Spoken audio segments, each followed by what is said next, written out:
ശ്രദ്ധിക്കണേ, വാർദ്ധക്യ സഹജമായ രോഗങ്ങളിൽ നിന്ന്, പ്രയാസങ്ങളിൽ നിന്ന് രക്ഷ കിട്ടാനും അതേ പ്രകാരം മറ്റുള്ളവർക്കിടയിൽ പറയാൻ പോലും മടിക്കുന്ന വിധത്തിലുള്ള രോഗങ്ങളെ കൊണ്ട് പ്രയാസപ്പെടുന്നവർ അതിൽ നിന്ന് രക്ഷപ്പെടാൻ, അങ്ങനെയുള്ള രോഗങ്ങൾ വരാതിരിക്കാൻ മുത്ത് റസൂൽ നമ്മളോട് സുബഹിക്ക് ശേഷം ചൊല്ലാൻ നിർദ്ദേശിച്ച അതിപ്രധാനപ്പെട്ട ഒരു ദിക്റും പ്രാർത്ഥനയുമാണ് ഇന്ന് പറയുന്നത്.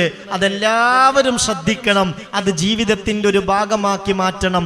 അല്ലാഹു തൗഫീക്ക് നൽകട്ടെ. സുബ്ഹാന റബ്ബിയൽ അലീം വബിഹംദിഹി, സുബ്ഹാന റബ്ബിയൽ അലീം വബിഹംദിഹി, സുബ്ഹാന റബ്ബിയൽ അലീം വബിഹംദിഹി. ഇത് 3 തവണ ചൊല്ലുക. സാധാരണ നമ്മളുടെ നിസ്കാരത്തിൽ റുക്കൂഇൽ ചൊല്ലാറുള്ള ദിക്ർ സുബ്ഹാന റബ്ബിയൽ അലീം വബിഹംദിഹി, അത് 3 തവണ ചൊല്ലുക. അതിനുശേഷം ഇങ്ങനെ ദുആ ചെയ്യണം.